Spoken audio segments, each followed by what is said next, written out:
Eu estou partindo do pressuposto que boa parte de vocês nunca leu, né, o Capital inteiro antes, que essa vai ser uma primeira vez para vocês, né, e assim o sendo, né, eu resolvi fazer uma apresentação um pouco mais pormenorizada do próprio capítulo para facilitar a vida de vocês aí.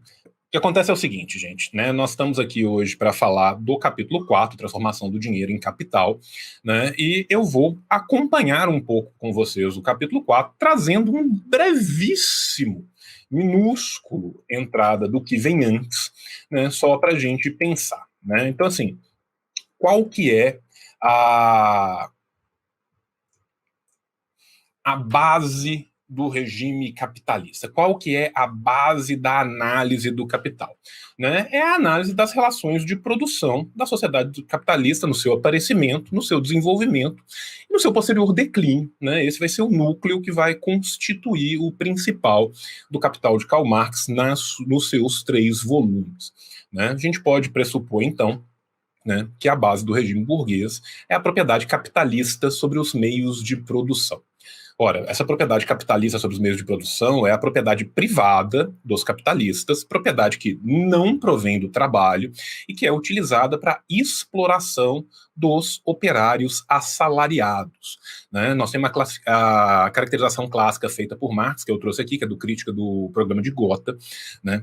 E eu cito: o modo de produção capitalista repousa no fato de que as condições materiais da produção encontram-se nas mãos dos que não trabalham, sob forma de propriedade do capital e propriedade do solo, ao passo que a massa possui apenas a condição pessoal da produção, a força de trabalho. Por que eu acho que essa citação é importante aqui para a gente entender esse capítulo? Porque nesse capítulo nós vamos chegar por um longo caminho, né, ao desenvolvimento dessa, entre aspas, liberdade total e restrita e absoluta que leva à venda da força de trabalho. Caminhamos. Bem, a produção capitalista ela se baseia no trabalho assalariado. Os trabalhadores assalariados eles estão livres das limitações feudais, não apenas feudais, mas dos outros sistemas, mas também se acham privados dos meios de produção. Ou seja, eles se veem compelidos pela ameaça da fome a vender a sua força de trabalho aos capitalistas. Né? A exploração do proletariado pela burguesia vai constituir, então, a principal característica do capitalismo, e a relação entre a burguesia e o proletariado é a principal relação de classe da sociedade capitalista. Por que é importante a gente colocar a principal relação de classe e não a única relação de classe? Porque nos países onde impera o modo de produção capitalista, ao lado das formas capitalistas da economia, vão se conservar, em grau maior ou menor, restos consideráveis das outras formas pré-capitalistas da economia. O capitalismo puro não existe em lugar nenhum, em fase nenhuma. Nos países onde impera o modo de produção capitalista, você vai ter outras formas concorrendo, né, com as formas capitalistas de produção da economia. Vão se conservar em grau maior ou menor os restos dessas formas pré-capitalistas. Não existe, portanto, um capitalismo puro. Para além da propriedade capitalista, vai existir nos países burgueses a grande propriedade dos latifundiários da terra, a pequena propriedade privada dos proprietários dos produtores mercantis simples, os camponeses e artesãos também que vão viver do seu fruto do seu trabalho. E essa pequena produção vai desempenhar um papel secundário. A massa dos pequenos produtores da cidade e do campo ela é explorada pelos capitalistas e pelos latifundiários que possuem as fábricas, as usinas, os bancos, as empresas comerciais e a terra. O que isso significa dizer? Isso significa dizer que isso é válido tanto para os países do capitalismo central, bem como para os países que seriam os países colonizados, os países colônias, depois semicolônias, ou os países que conseguem a sua independência, que você vai ter outros modos de produção convivendo com o capitalismo. Quando nós, maoístas, falando em semifeudalidade, a gente não quer dizer que o Shrek está andando na rua, que tem castelo no Brasil, né, que as pessoas lutam jogos de justa montado nos seus cavalos. O que nós estamos dizendo é que não existe o capitalismo puro, como ele existe imanentemente, lindamente na teoria. O que existe na prática é a forma capitalista de produção, se sobressaindo sobre as demais, ora mais, ora menos, dependendo do lugar, mais ou menos, dependendo do setor, mais ou menos. É importante a gente entender isso para a gente entender que as elucubrações que vão ser feitas no Capital, principalmente neste primeiro volume, muitas vezes vão ser feitas sobre uma base teórica e logo na sequência vão ser contraditas à sua praxis para que se chegue a esse movimento do real. Continuemos. Como que o capítulo começa, o de transformação do dinheiro em capital? Todo capital ele vai começar a sua trajetória sobre a forma de uma determinada soma de dinheiro. O dinheiro por si só ele não é capital, tanto que o dinheiro existe muito antes do capital existir. Assim, por exemplo, quando pequenos produtores individuais vão intercambiar suas mercadorias, o dinheiro ele funciona na qualidade do meio de circulação, mas ele não é capital ainda. É a forma da circulação mercantil. MDM, a mercadoria que vai ser vendida e virar dinheiro e que vai ser usado para comprar uma segunda mercadoria. Isso é, a venda de uma mercadoria para a compra de outra.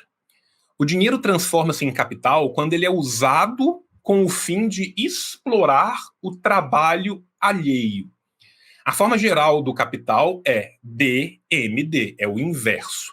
É o dinheiro que busca uma mercadoria para ser vendida por ainda mais dinheiro, ou dinheiro que busca uma mercadoria tal que permita que haja um acréscimo de dinheiro por meio desta mercadoria, que veremos no futuro qual é, que tem a capacidade de acrescer valor, de fazer a valorização do valor. Ou seja, isso é a compra para a venda com os fins de enriquecimento. A fórmula mercadoria, dinheiro, mercadoria indica que um valor de uso é trocado por outro. Um produtor se desfaz de determinada mercadoria, que ele não vai precisar mais, e recebe em troca outra mercadoria, da qual ele precisa. Aqui o objetivo da circulação é um valor de uso. Inversamente, na forma dinheiro, mercadoria, dinheiro, o ponto inicial e final do movimento eles vão coincidir. Tanto quando se começa como quando se termina, o capitalista tem dinheiro na mão. O movimento do capital ia ser carente de sentido, não ia ter lógica nesse movimento, se quando ele terminasse essa operação, ele tivesse o exato mesmo tanto de dinheiro do que quando ele começou. Para o capitalista, todo o sentido da sua atividade vai consistir em transformar como resultado da operação que o dinheiro na mão dele, ao final, seja maior do que o dinheiro que estava na mão dele antes. Ou seja, o objetivo da circulação é o aumento do valor do capital. Circulação, vocês vão ver lá no livro 3. Não sei se o Centro Acadêmico um dia o fará, mas se fizer, vai ser no curso do livro 3. Consequentemente, então, a fórmula geral do capital é a seguinte: dinheiro, DMD, mas D'. O que é esse D'? Esse D' representa uma quantidade incrementada de dinheiro. Ou seja, o dinheiro que comprou a mercadoria vai gerar com essa venda, ou com essa expropriação, ou com essa apropriação dessa mercadoria, um segundo dinheiro que é D mais delta de D, ou seja, o dinheiro original mais um acréscimo qualquer. Portanto, o capital que o capitalista adianta, isso é, que ele lança em circulação, retorna ao seu possuidor com um certo acréscimo. O termo adiantar aqui é muito interessante, porque ao contrário da relação, entre aspas, normal, comum, diuturna, da relação não capitalista, que é o MDM, que é a mercadoria sendo vendida para comprar outra mercadoria, aqui o dinheiro, a valorização do valor é o que se busca ao final. Portanto, o dinheiro que se coloca, ele não é um dinheiro que se gasta, é um dinheiro que se adianta porque se sabe que se vai receber ele depois. De onde, então, se origina o acréscimo desse capital? Essa que é a grande pergunta. Tentando ocultar a verdadeira fonte do enriquecimento dos capitalistas, os economistas burgueses, e aí Marx vai citar milhões dele ao longo desse capítulo, vocês estão lá vendo, vocês leram para que eu não minta sozinho, né? Eles afirmam com frequência que o acréscimo do capital se originaria supostamente da própria circulação mercantil. Isso é verdade? Não, essa afirmação ela é completamente insustentável. Ora, se são trocadas mercadorias e dinheiro de igual valor, isso é, equivalentes, nenhum dono de mercadoria pode extrair da circulação um valor maior do que aquele que está cristalizado na própria mercadoria. Se os vendedores conseguem, por exemplo, vender suas mercadorias acima do valor em 10%, então no que se refere aos compradores, eles vão pagar aos vendedores 10% além do valor. De tal modo que os produtores ganham quando funcionam como vendedores, eles vão perder quando fazem como compradores. Entretanto, na realidade, na prática material, o crescimento do capital opera-se dentro de toda a classe dos capitalistas. Portanto, é evidente que o proprietário do dinheiro, convertido em capitalista, deve encontrar no mercado alguma mercadoria que, no processo do seu uso, crie valor. E um valor maior do que o que ela própria possui. Em outras palavras, o proprietário do dinheiro deve encontrar no mercado uma mercadoria cujo valor de uso possua ele próprio a propriedade de ser fonte de valor, de ser criador de valor. Essa mercadoria tem nome, essa mercadoria chama força de trabalho. Vamos partir então adiante para a força de trabalho como mercadoria, o valor e o valor do uso da mercadoria força de trabalho. Bem, a força de trabalho, né, o que ela é? Ela é como o conjunto das capacidades físicas e intelectuais que o homem vai empregar no processo da produção de bens materiais. É um elemento necessário para a produção em qualquer forma de sociedade. Entretanto, somente sobre o capitalismo, a força de trabalho vai se transformar em mercadoria. O capitalismo é, então, a produção mercantil no seu mais alto estado de desenvolvimento, quando também a força de trabalho, ela mesma própria, se torna mercadoria. Com a transformação da força de trabalho em mercadoria, a produção mercantil ela assume um caráter universal. A principal característica da produção capitalista é a exploração do trabalho assalariado e a contratação do operário, do trabalhador, pelo capitalista. Não é senão a compra e a venda da mercadoria, força de trabalho. O operário vende sua força de trabalho e o capitalista compra. Contratando o operário, o capitalista vai receber, por determinado prazo, sua força de trabalho e dela vai dispor plenamente da forma que ele bem entende. O capitalista vai aplicar essa força de trabalho no processo de produção, no qual vai se operar o crescimento do capital. Deixa eu descer aqui. Do mesmo modo que qualquer outra mercadoria, a força de trabalho também é vendida por um determinado preço, que é a base do seu valor. Qual que é esse valor? Como que é esse valor? O que Marx nos ensina que a gente usa para calcular esse valor? Bem, esse valor é o valor para que o operário possa se manter capaz de trabalhar. Ele precisa de satisfazer suas necessidades de alimentação, de roupa, de habitação, né? E, para além disso, ele precisa de satisfazer, né, as suas próprias necessidades de energia vital que ele despende para trabalhar. Ele precisa de reestabelecer sua capacidade de trabalho para que ele possa continuar com uma corrente ininterrupta de trabalho. Ele precisa de trabalhar não é um dia só. Ele precisa de trabalhar absolutamente todos os dias. Então, ele tem que ter a possibilidade não só de subsistir ele próprio, mas também de manter a sua família. Por quê? Porque isso vai garantir a reprodução da força de trabalho, ou seja, a permanente renovação da força de trabalho. O operário é um ser humano, o ser humano é finito, ele vai operalizar durante uma vida inteira, trabalhar até morrer, e quando ele morrer, ele precisa que ele seja substituído por outro operário. Então é preciso que o operário tenha seus operáriozinhos, né? E é nesse sentido que o preço que vai, não o preço, desculpa, o valor da força de trabalho, ele tem que considerar a produção e a reprodução. Por fim, o capital necessita não apenas de trabalhadores sem qualificação, mas também de operários qualificados, que saibam lidar com máquinas complexas, né? E essa qualificação vai requerer determinados gastos de trabalho para instrução. Então, os gastos com a produção e reprodução da força de trabalho também devem incluir um certo mínimo de dispêndio para a instrução das novas gerações da classe operária. Né? De tudo isso, a gente pode, então, chegar à conclusão que o valor da força de trabalho como mercadoria é igual ao valor dos meios de existência necessários à manutenção do operário, da sua família e à reprodução do operariado, do proletariado como um todo. E aqui, citando Marx no próprio Capital, o valor da força de trabalho, como de qualquer outra mercadoria, é determinado pelo tempo de trabalho necessário à sua produção e, consequentemente, também a reprodução deste objeto especial de comércio. Bem, no processo de desenvolvimento histórico, né, da sociedade, vão se modificar os níveis das necessidades habituais do operário, né, como os meios de satisfação dessas necessidades. Em diferentes países, o nível das necessidades habituais do operário não é o mesmo. As particularidades do caminho histórico percorrido por um determinado país e as condições em que se tenha formado a classe dos operários assalariados determinam em grande medida o caráter das suas necessidades. Guardem essa parte.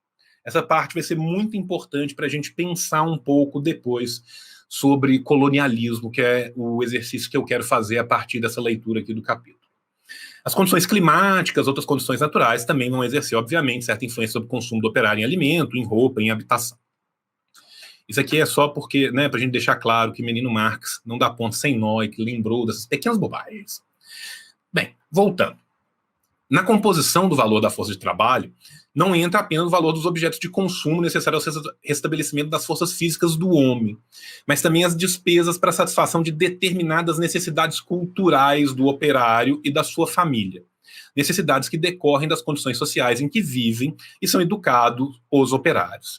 Ou seja, ele vai precisar de dar instrução aos seus filhos, vai comprar jornais, vai comprar livro, vai ir no cinema, vai no teatro, etc. Porém, se não obstante, o que acontece? Os capitalistas, onde quer que seja, empenham-se em restringir as condições materiais e culturais de vida da classe operária ao mais baixo nível possível, ao mesmo tempo em que os operários vão oferecer resistência a essas tentativas do empresariado e vão travar uma luta tenaz para a elevação do seu nível de vida. Pondo as mãos às obras, o capitalista compra tudo que é necessário para a produção, instalações, máquinas, equipamentos, matéria-primas, combustíveis. Em seguida, ele vai contratar os operários e vai ter início na empresa o processo de produção. Quando a mercadoria está pronta, o capitalista vende a mercadoria. O valor de uma mercadoria pronta, então, vai incluir, em primeiro lugar, o valor dos meios de produção que foram gastos, as matérias-primas reelaboradas, combustível utilizado, determinada parte do valor das instalações, máquinas e equipamentos, e, em segundo lugar, o novo valor criado pelo trabalho dos operários daquela empresa. O que representa esse novo valor? Vamos pensar. O modo de produção capitalista pressupõe um nível muito alto da produtividade do trabalho, no qual, para criar um valor igual ao valor de sua força de trabalho, o operário não precisa mais do que uma parte da jornada de trabalho. Aqui eu estou entrando em algo que não é deste capítulo, que vai ser mais-valia, mas eu acho que é importante a gente entrar um pouco, só para a gente deixar as coisas mais claras quando a gente for, né, caminhar depois disso. Suponhamos que uma hora de trabalho simples, médio, crie um valor igual a $1 e que o valor diário da força de trabalho seja de $4. Nesse caso, para repor o valor diário da força de trabalho, o operário teve que trabalhar durante 4 horas. O capitalista comprou a força de trabalho para o dia inteiro. E ele vai obrigar o proletário a trabalhar não apenas 4, mas sim o dia todo de trabalho, vamos supor, 8 horas. Nessas 8 horas, o operário cria um valor igual a $8, ao passo que o valor de sua força de trabalho é de $4. Agora a gente entende em que consiste o valor de uso específico da mercadoria força de trabalho para o comprador dessa mercadoria, que é o capitalista. Comprando a força de trabalho, o capitalista coloca à sua disposição a capacidade do operário para o trabalho. O capitalista utiliza a força de trabalho por ele comprada no processo de trabalho, que é, ao mesmo tempo, o processo de criação de valor. Portanto, o valor de uso da mercadoria força de trabalho é a sua propriedade de ser fonte de valor e de um valor maior do que o valor que ela possui. Aqui eu volto com a citação que eu deixei lá atrás, porque é a partir dessa citação que eu quero fazer as considerações que eu vou fazer logo na sequência. O valor da força de trabalho como de qualquer outra mercadoria, é determinado pelo tempo de trabalho necessário à sua produção e, consequentemente, também à reprodução deste objeto especial de comércio. Eu vou sair aqui um pouco, vou parar um pouco a apresentação antes de eu continuar, eu vou pontuar algumas coisas e quando eu terminar de pontuar elas, aí eu volto a caminhar com a apresentação, né? Primeira coisa que a gente tem que explicar aqui.